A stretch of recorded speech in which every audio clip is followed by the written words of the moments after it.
네, 오늘은 창세기 32장을 읽어보도록 하겠습니다. 31장에서는 라반의 집에서 도주하는 야곱의 이야기가 실려져 있습니다. 야곱이 그 아버지 이삭의 집으로 가기 위해서는 두 가지 큰 어려움을 극복하고 갔어야 됐습니다. 라반의 집을 어떻게 안전하게 떠날 수 있느냐 하는 문제였고, 두 번째로는 그를 죽이고자, 그를 보복하고자 기다리는 에서와 어떻게 화해를 해서 가나안 땅에 안착할 수 있을 것인가 하는 부분에 있어서 굉장히 큰 문제를 가지고 있었습니다. 그런데 31장에서는 하나님께서 개입하셔서 라반에게 야곱을 해하지 말라고 하심으로써 그 첫 번째 문제는 해결이 됩니다. 그리고 서로 맹세하고 미스바 갈렛이라는 곳에서 그 무더기와 기둥을 쌓고 그것을 서로 넘어오지 않기로 약속함으로써 서로 화친하고 헤어졌습니다. 자, 이제 32장에서 에서와 어떻게 야곱이 화해를 했는지를 우리가 한번 보도록 하겠습니다. 자, 야곱이 길을 가는데 하나님의 사자들이 그를 만난지라. 예, 야곱이 길을 가고 있었는데 하나님의 사자들이 그 앞으로 지나간 것입니다. 예, 야곱만 봤는지 많은 사람들이 함께 봤는지는 모르겠지만 어쨌든 야곱이 길을 가고 있는데 하나님의 사자가 그것도 한 명이 아니고 여러 군대를 이루어서 지나가고 있는 것을 보게 됩니다. 분명히 야곱은 그 사람들이, 그 존재들이 이 세상에 그런 이 군사들이 아니라는 것을 알아봤던 것 같습니다. 그래서 야곱이 그들을 볼 때 이르기를 이는 하나님의 군대라 하고 그 땅 이름을 마하나임이라고 하였더라. 네, 마하나임이라고 하는 이 이름을 붙이죠. 그 군대를 본 것을, 그 위치를. 자, 근데 여기서 마하나임이라고 하는 뜻이 뭐냐 하면은 두 부대, 두 무리 이런 뜻입니다. 두 부대, 두 무리, 두 진영 뭐 이런 뜻이거든요. 근데 사실은 왜 이렇게 지었는지 모릅니다. 하나님의 군대가 이렇게 두 부대로 나눠 가지고 갔는지 모르겠지만 거긴 설명이 없으니까. 근데 두 진영, 두 부대라는 뜻의 이름을 받던 그곳의 이름을 마하나임이라고 합니다. 자, 그럼 요 사건이 이제 있으면서 이야기가 시작되는데 이 말은 하나님께서 그 야곱을 지키시고 계신다 하는 것을 이렇게 의미하는 그런 선행 이야기가 되겠습니다. 예, 야곱을 하나님께서 은연중에 지키고 계시고 야곱은 모르지만 그 군대를 동원해서 보호하고 계신다 하는 것을 살짝 하나님께서 보여주신 것이죠. 그래서 그 부대를 만났을 때 야곱은 마하나임이라고 이름을 붙인 것입니다. 조금 있다가 위치를 한번 다시 보겠습니다. 야곱이 세일 땅 에돔들에 있는 형 에서에게로 자기보다 앞서 사자들을 보내며, 자, 세일 땅 에돔들이라고 하죠. 자, 지도를 한번 보겠습니다. 자, 이 지도를 보시면 지금 이제 미스바 길르앗 산에서 라반과 만나서 화해를 하게 됩니다. 그리고 거기서 갈르엣 또는 미스바라고 하는 그 돌 무더기를 세우고 돌 기둥을 세우고 그것에서 화친을 하게 됩니다. 길라산에서. 그리고 이제 이렇게 이제 내려와서 이제 여기서 그런 화해를 하게 되고 쭉 내려오다가 야복강을 만나서 아마 이렇게 내려왔을 것 같습니다. 쭉 내려오다가, 왜냐하면 나중에 이제 수콧이라는 것도 등장하게 되고 분우엘이라고 하는 지명이 등장하게 되기 때문에 분명히 이쪽 길로 갔을 것이라고 우리가 예상할 수 있습니다. 그래서 마하나임이라고 하는 것은 이 정도, 위치 정도 되는 곳이라고 볼 수 있습니다. 마하나임이 이쪽 정도 되고요. 이 강 이름이 약복강입니다. 이 정도 왔을 때 보시면은, 자, 이 사해 밑에 보면은 이 세일산이라고 하는 산지가 있습니다. 이 산지를 세일산이라고 했습니다. 이 세일산이라고 했고 그 지역 이름이 에돔이었습니다. 구글 지도를 한번 보겠습니다. 자, 지도를 보시면 여기가 사해가 됩니다. 사해 남단에 보면은 쭉 더 밑으로 내려가 보면은 예, 이렇게 산지가 보이죠. 여기 산지, 예, 이 산지가 보이죠. 예, 이곳이 세일산이라고 하는 산에 있고 여기가 에돔이라고 하는 지역이 되겠습니다. 그래서 에서가 이 지역에서 산지에서 사냥을 하면서 예, 그 농사는 짓지 않고 살았겠죠. 네. 하나님의 그 말씀대로 그렇게 이루어져서 이곳에서 정착하고 살았는데 이곳에서 살고 있는 에서에게 야곱이 전가를 보내서 자기가 돌아간다고 형에게 먼저 알리게 됩니다. 자, 그래서 야곱이 세일 땅 에돔 들에 있는 형 에서에게로 자기보다 앞서 사자들을 보냈습니다. 자기 전가를 자기 사람을 통해서 보내게 됩니다. 그들에게 말하죠. 너희는 내 주 에서에게 이같이 말하라. 주의 종 야곱이 이같이 말하기를 내가 라반과 함께 교류하며 지금까지 머물러 있었사오며 내게 소와 나귀와 양떼와 노비가 있으므로 사람을 보내어 내 주께 알리고 내 주께 은혜 받기를 원하나이다 하라 하였더니, 자, 이게 상당히 중요하죠. 야곱은 에서에게 자기가 이제 지금까지 라반에게 함께 머물러 살면서 그곳에서 머물러 있었다는 거죠. 머물러 있으면서 소와 나귀와 양떼와 노비를 많이 모았다는 것입니다. 그래서 내 주께 알리고 내 주께 은혜 받기를 원한다. 이렇게 말하라는 것입니다.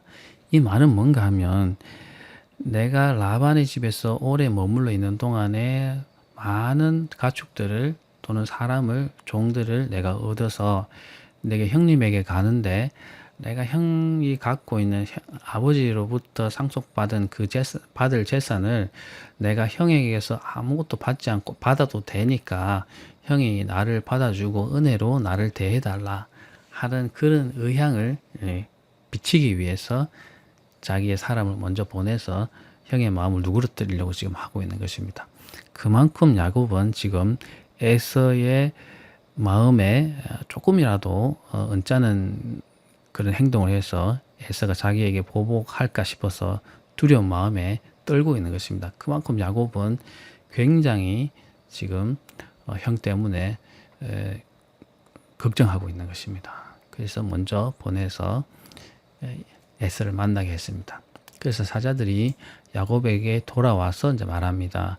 우리가 주인의 형 에서에게 이른즉, 자, 위에 보면은, 앞에서 보면은 그 형에게 내 주라고 하고 자기를 종으로까지 낮춰서 이렇게 얘기를 할 만큼 자기가 납작하게 엎드려서 형에게 자비를 구하고 있습니다. 자기가 한 행동을 알기 때문에 자기를 보호하기 위해서 에서가 어떤 말을 하고 있는지 알고 있었기 때문에 도망오기도 왔고 이제 돌아가려고 하니까 그 형의 마음을 지금 모르고 있으니까 먼저 사자를 보냈는데 그 형 아니나 다를까 그 사자가 에서가 400명을 거느리고 주인 여기서 말하면 야곱이죠. 주인을 만나러 온다고 전하고 있습니다.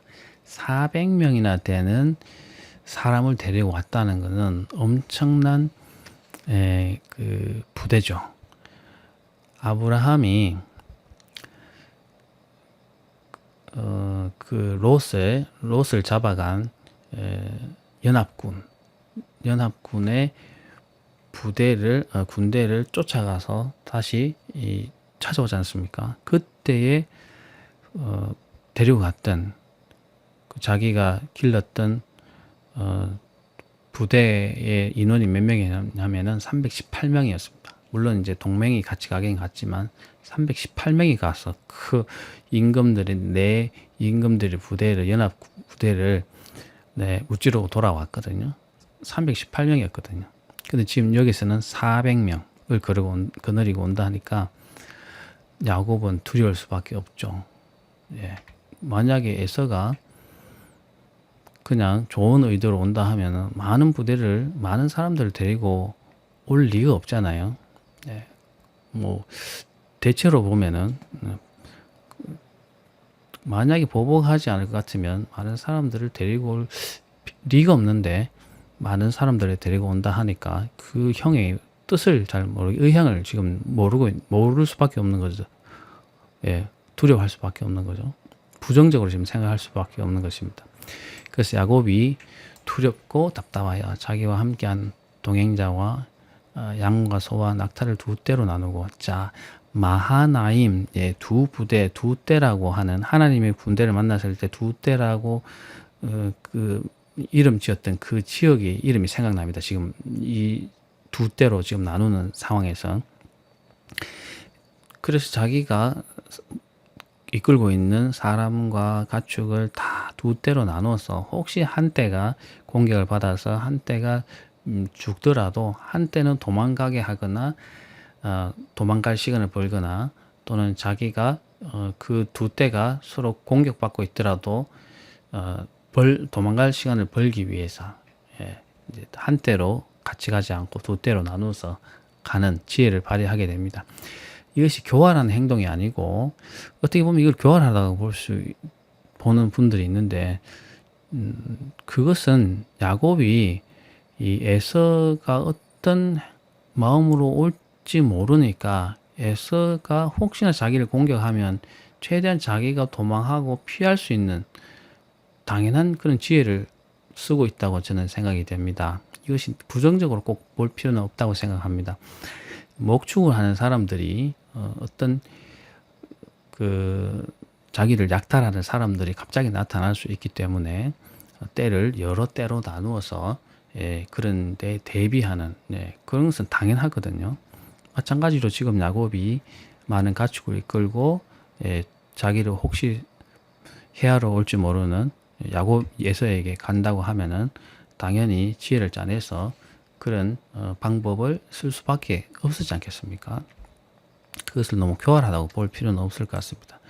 그래서 에서가 와서 한 떼를 치면 남은 한 떼는 피하리라고 생각을 하고 두 떼로 나눴단 말입니다. 야곱이 또 이르되 내 조부 아브라함의 하나님, 내 아버지 이삭의 하나님 여호와여, 주께서 전에 내게 명하시기를 내 고향 내 족속에게로 돌아가라, 내가 내게 은혜를 베풀리라 하셨다이다 하면서 야곱이 속으로 하나님께 간청하는 이제 장면을 볼 수가 있습니다. 아버지 아브라함의 하나님, 이삭의 하나님이여, 내가 내 고향으로 돌아가라, 내 족속에게로 돌아가라라고 하나님께서 말씀하시지 않았습니까? 내가 은혜를 베풀어 줄 것이다, 너를 지켜줄 것이라고 하시지 않았습니까? 이렇게 하나님의 말씀을 상기하면서 기도하는, 그런 장면이 지금 이 구절입니다. 하나님을 붙들고 있는 거죠. 나는 주께서 주의 종에게 베푸신 모든 은총과 모든 지시하심을 조금 더 감당할 수 없사오나 내가 내 지팡이만 가지고 이 요단강을 건넜더니 지금은 두 때나 이루었나이다. 네, 자기의 삶을 이제 고백하는 것입니다. 종에게 베푸신 모든 은총과 모든 지시하심은 조금 더 감당할 수 없다는 것이죠. 내가 지팡이 하나만 달랑 들고 이 요단강을 건너서 라반의 집으로 도피했더니 지금 보십시오. 이렇게 큰 두 때나 이를 만큼 많이 부자가 돼서 하나님의 은혜로 라반에게 빼앗아 주신 이 가축들이나 사람들이 이렇게 많이 늘었습니다. 내가 부자가 되었습니다. 그것은 하나님의 은혜입니다. 이렇게 고백하고 있는 것입니다. 내가 주께 간구하오니 내 형의 손에서 에서의 손에서 나를 건지시옵소서. 내가 그를 두려워하면 그가 와서 내 처자들을 칠까 나와 내 처자들을 칠까 겁이 나기 때문이나이다. 네, 참 이 기도가 저는 참 마음이 듭니다. 야곱은 하나님께 하나님의 약속을 먼저 기억합니다. 하나님, 이런 약속을 제게 하지 않았습니까? 라는 약속을 먼저 기도하고 하나님께서 자기에게 베풀어 주신 은혜를 고백합니다. 네, 10절이죠. 먼저 고백하고 그러면서 자기가 자기의 상황을 고백합니다. 간구하오니 내 형의 손에서 에서의 손에서 나를 건져달라고, 내가 겁이 나기 때문에 나와 내 처자들이 다칠까봐 겁이 나기 때문에 하나님 나를 건져 주십시오. 이렇게 야곱이 기도합니다. 저는 참 이 기도가 우리 모든 성도들이 늘 살아가는 그런 기도의 제목이었으면 좋겠습니다. 네, 이렇게 하나님께 간절히 기도할 때 하나님께서 물론 그렇게 기도 안 하더라도 하나님께서 야곱을 보호해 주셨겠지만 야곱은 그런 과정을 통해서 하나님이 어떻게 기도해야 되는지, 하나님께 어떻게 매달려야 되는지, 그리고 하나님께 어떻게 간구해야 되는지를 깨달아가고 있는 것입니다. 훈련해 가고 있는 것이죠. 점점 하나님께 깊숙이 들어가고 있는 것입니다. 그래서 그리고 또 주께서 말씀하시기를 내게 반드시 내가 은혜를 베풀어 내 시로 바다에 셀 수 없는 모래와 같이 많게 하리라 하셨나이다. 또 이 말은 뭡니까?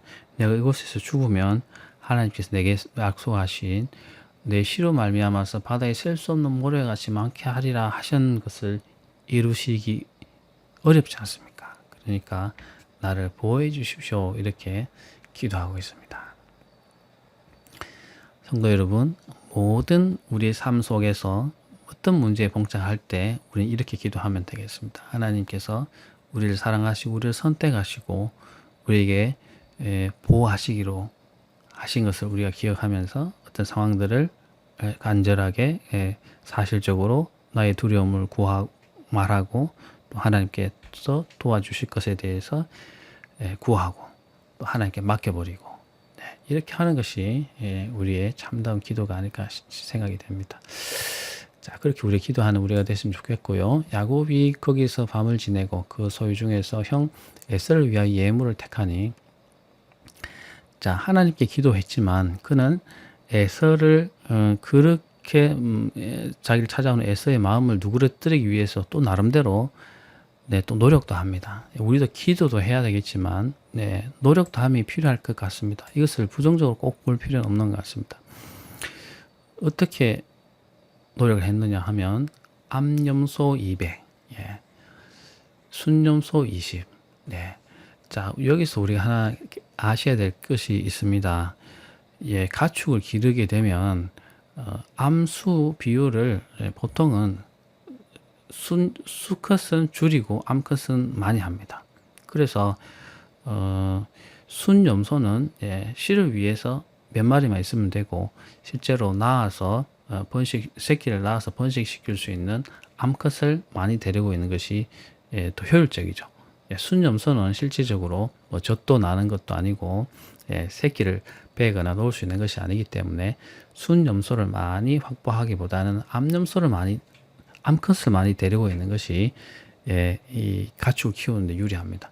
그래서 보통은 수컷보다는 암컷이 더 가치가 있습니다. 그래서 암염소를 200이나 준비하고 순염소를 20 준비를 하는 거죠. 그렇게 비율을 맞추는 거죠. 그리고 양도 암양을 200이나 형 에서를 위해서 준비하고 순양도 20, 10분의 1 정도로 이렇게 숫자를 맞춰서 선물을 준비하고 있습니다. 그리고 낙타, 젖나는 낙타. 젖나는 낙타가 뭐죠? 암낙타죠. 30. 그 새끼. 그 새끼를 금방 낳은 낙타니까 새끼도 있고 또 암컷인 그런 낙타 30. 그 다음에 암소가 40. 암소입니다. 황소가 10. 소도 암컷이 40. 그럼 소도 수컷이 10. 암나기가 20. 그 새끼가 나기 새끼도 10. 암나기도 있고 그 새끼도 나기 새끼 10. 그러니까 굉장히 예물을 택해서 이제 준비했다고 하는데 굉장히 많은 수의 암컷과 또 새끼도 딸린 그런 이 가축을 준비하게 됩니다. 계산해 보면 총 550마리 정도 되거든요. 이것을 각각 때로 나누어, 그것을 여러 때로 나누었다고 합니다. 소떼는 소떼대로, 양들은 양떼대로, 염소는 염소떼대로, 낙타는 낙타떼대로 이렇게 나누었을 가능성이 있는데 그걸 각각 때로 나누었다고 하니까 나누어서 종들의 손에 맡기고 그의 종에게 이르되 자기보다 앞서 가서 각 때는 거리를 두고 이렇게 가게 합니다. 그래서 앞선 자에게 명령하여 말합니다. 내 형 에서를 만나면 자기의 형 에서를 만나면 뭔데 이렇게 오느냐고 물으면 대답하기를 주의 종 당신의 종 야곱의 것입니다. 이렇게 얘기하면서 자기 주 에서에게로 보내는 예물이오며, 예, 주 애정 야곱의 것이고 자기 야곱의 주 에서에게 보내는 예물이오며, 자기를 극히 낮춰서 형의 마음을 풀려는 그런 마음을 그런 의도로 예물을 준비했다는 것을 표합니다. 그 야곱도 우리 뒤에 있나이다 하라 하고, 자, 야곱도 뒤에 옵니다. 이렇게 얘기하면서 마음을 자꾸 누그러뜨리라는 것이죠. 한 번에 가지 않고 여러 때에 나누어 걸쳐서 계속 말함으로써 한 번에 다 끝나는 것이 아니라 예물을 순차적으로 나누어서 여러 번 듣다 보면은 에서의 마음이 그래도 조금 더 누그러지지 않을까 하는 마음에 여러 때로 나누어서 에서를 만나면 똑같은 말을 반복해서 하라고 하는 것입니다. 그 둘째와 셋째 각 때를 따라가는 자에게 명령하이르되 너희도 에서를 만나든 곧 이같이 그에게 말하라 하고, 또 너희는 말하기를 주의 종 야곱이 우리 뒤에 있다 하라 하니, 이는 야곱이 말하기를 내가 내 앞에 보내는 예물로 형의 감정을 푼 후에 대면하면 형이 혹시 나를 받아주리라 함이었더라. 야곱은 자기가 에서에게 받아들여지지 않을 것에 대해서 우려하고 있는 것이죠. 극도로 우려하고 있는 것입니다.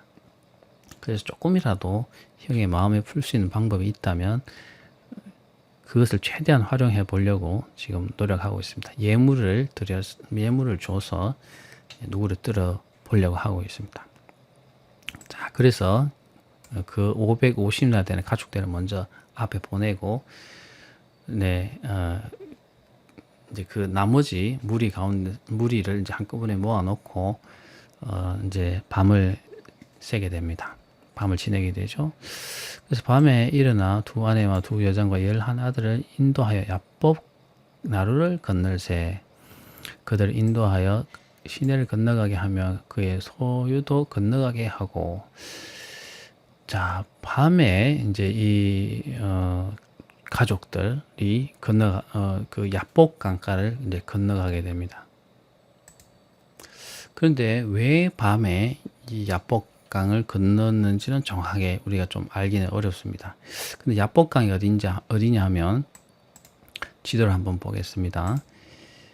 네, 자, 여기 이제 야복강이 여기 있습니다. 예, 우리가 미스바에서 예, 그 언약을 맺고 라반과 언약을 맺고 헤어지죠. 그래서 여기 야복강을 이렇게 건너가게 되는, 따라오다가 나루라고 하면은 이제 폭이 좁은, 네, 그 개울을 이렇게 건널 수 있는 배를 대 가지고 이렇게 건너는 정도가 아니고 그냥 물이 얕아서 건너갈 수 있는 정도를 이제 나루라고 했던 것 같습니다. 자, 다른 이제 그 구글 지도를 한번 보면요. 자, 여기 보면은 야복강이 여기 있습니다. 여기가 요단강이고 쭉 이렇게 올라가면 여기가 숫꽃인데, 숫꽃 그리고 쭉 여기 흘러드는 강이 있는데 이제 여기가 야복강이 되겠습니다. 야복강이고 여기 정도가 마하나임 정도라고 보여지고, 아마 이 지역 정도가 분웰 정도로 이렇게 보여지는데요. 아마 요 어딘가에서 강이 얕아지는 곳이 있어서 밤에 이곳을 지났던 것 같습니다. 굳이 밤에 갔다라는 것은 뭔가 이렇게 좀 은밀하게 움직일 필요가 있어서 그렇게 밤에 겨울을 지났던 것 같은데, 그 이유는 정확하게 알 수는 없습니다. 근데 밤이기 때문에 일어난 사건이 하나 있습니다. 자, 이제 본문으로 돌아가 보면, 그래서 밤에 이제 그렇게 강을 건너고 홀로 남아 있었습니다. 그래서 어떤 사람이 날이 새도록 야곱과 씨름했습니다. 야곱이 혼자 있었는데 어떤 사람이 와서 지나가길래 야곱이 그 사람을 붙잡아서 이제 계속 씨름을 하게 됩니다. 나중에 밝혀지겠지만은 그가 여호와의 사자였습니다. 하나님의 사자였는데, 사실은 이 천사가 사람과 겨루어서 진리는 없지 않습니까? 그런데 그 사자가 져주게 됩니다. 자기가 야곱을 이기지 못함을 보고 그가 야곱의 허벅지 관절을 치매 야곱의 허벅지 관절이 그 사람과 씨름할 때 어긋났더라. 네, 우리 골반 있죠. 골반뼈를 그 천사가 쳐서 위골이 되었습니다. 골이 비틀어져서 절면서 갈 수밖에 없도록 그 상처를 입게 된 거죠. 골반이 어그러져서 쳤다는 것입니다. 그래 그가 이르되 날이 세려하니 나로 가게 하라. 야곱이 이르되 당신이 내게 축복하지 아니하면 가게 하지 아니하겠나이다. 야곱이 분명히 하나님의 사자라는 것을 알았을 가능성이 있습니다. 그래서 내게 축복해 달라고 그렇게 말합니다. 그 사람이 그에게 이르되 내 이름이 무엇이냐? 그가 이르되 야곱이니이다. 그가 이르되 내 이름을 다시는 야곱이라 부르지 아니할 것이 아니요 이스라엘이라 부를 것이니 이는 내가 하나님과 몇 사람들과 겨루어 이겼음이니라. 야곱이라는 이름은 그죠?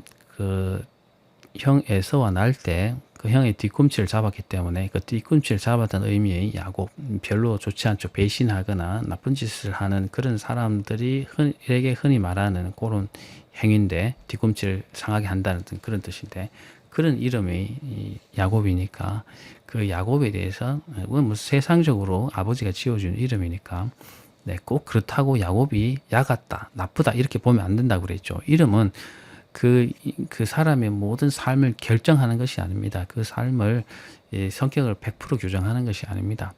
단지 그 아버지가 이 이름을 그렇게 지어줬을 뿐입니다. 근데 그 이름에 대해서 버려버리고, 세상적인 이름에 대해서 버려버리고, 그 천사는 이제부터는 하나님이 주신 이름 이스라엘이라고 하라라고 이름을 지어줍니다.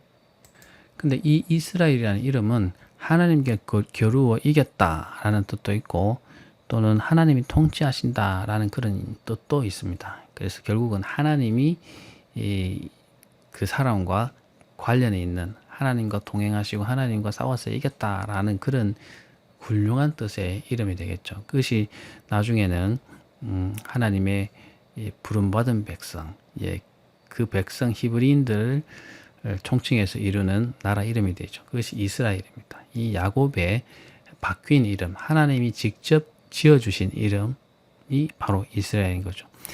그 이름을 제가 설명할 때 그 이름은 그 짓는 사람의 의도가 들어있다 그랬죠. 그 짓는 사람의 그 성격 규정, 그 아들을 향한 성격 규정을 그 아버지가 한다는 게, 그 이름 지어주는 사람이 한다고 했지 않습니까? 세상의 아버지가 사실 지어주는 것은 그 아버지가 그 아들의 인생을 규정하지는 못합니다. 그런데 하나님은 그렇게 하실 수 있는 분이기 때문에 하나님이 지어주신 이름은 그 사람의 성격을 규정할 수 있습니다. 그렇기 때문에 야곱에게 주어진 이 이스라엘이라는 이름은 그런 면에서 의미가 있는 것이죠. 야곱이라는 이름에서 이제 이스라엘이 버리고 이스라엘 이름을 쓰라라고 하나님이 사자를 통해서 말씀하시는 것입니다. 그래서 야곱이 부탁합니다. 그 사자에게 당신의 이름을 알려달라고 합니다. 그가 누군지를, 그렇게 자기 이름을 바꾸고 자기를 변화시키는 그 분이 누군지를 지금 묻는 거죠. 천사의 이름을 묻는지, 그 천사를 어떤 천사인지를 물어보는 거죠.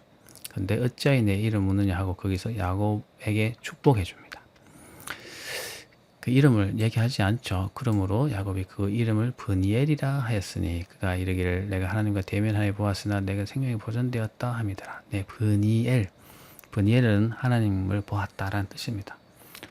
그 당시에는 하나님을 보면, 뭐 그 당시뿐만 아니라 하나님을 보면 죽는다고 생각했습니다. 그래서 하나님을 본 사람은 없습니다. 나중에 모세가 하나님 옷자락을 보고 하지만 직접 하나님의 얼굴을 본 사람은 사실 없는데 야곱이 하나님을 대면하게 보았다라고 해서 브니엘이라고 이름을 했다고 합니다. 그러면 죽지 않았다고 자기는 고백하는 거죠. 그가 브니엘을 지날 때 해가 돋았고 그의 허벅지 다리로 말미암아 절었더라. 그 사람이 야곱의 허벅지 관절에 있는 둔부의 힘을 줄을 쳤으므로 힘줄을 쳤기 때문에 절게 됐다는 거죠. 그래서 이스라엘 후손들은 지금까지도 허벅지 관절에 있는 둔부의 힘줄, 그 부위는 먹지 않는 관습이 생겼다는 겁니다. 지금도 이스라엘 사람들은 먹지 않는 관습이 있답니다. 그것은 야곱의 일화를 존중하기 때문에 그렇게 한다고 합니다. 자, 브니엘이 어딘지를 한번 보겠습니다. 네, 우리는 여기서 브니엘로 나오는데, 브누엘 또는 브니엘, 그, 뒤에, 나중에 다른 성경에서 보면 브누엘이라고도 지명이 나오는데, 브누엘 또는 브니엘이라고 하는 곳은 여기고, 그 조금 내려가면 마하나임, 두 부대, 하나님의 군대를 본 곳이 여기고, 나중에 수꽃, 잠시 그 형을 만나서 화해하고, 잠시 머물렀던 곳이 수꽃이라는 여기인데, 예, 구글 지도를 한번 보겠습니다. 구글 지도를 보면 이게 야복강이죠. 야복강이 여기 있고 한 이 정도의 예, 브누엘 또는 브니엘이 있습니다. 그리고 여기가 마하나임 정도 되는 위치이고요. 그리고 쭉 이렇게 계곡을 따라서 내려가면은 이제 야복강이 끝나는데 평지를 만나게 되죠. 네, 이곳 정도가 숫꽃이 되겠습니다. 네, 숫꽃. 예, 여기가 마하나임. 예, 여기가 예, 그 브누엘, 브니엘 정도. 인 지명이 되겠습니다. 쭉 이렇게 올라가다 보면은, 네, 쭉 올라가다 보면은 이제 강이 상류가 나오게 되고 이제 이렇게 가는 길이 많이 생기죠. 그래서 이 쭉 올라가게 되면 하란을 가는 길이 나오고 아마 이 산지쯤에 예, 우리가 봤던 미스바, 예, 그 돌무더기를 쌓아가지고 네, 맹세했던, 예, 서로 화친했던, 라반과 화친했던 곳이 아마 이 정도이지 않을까 그렇게 여겨지고 있습니다. 자, 오늘 32장도 좀 길었죠. 네, 한번 읽어보시고 하시면 크게 어려움이 없을 것이라 생각이 됩니다.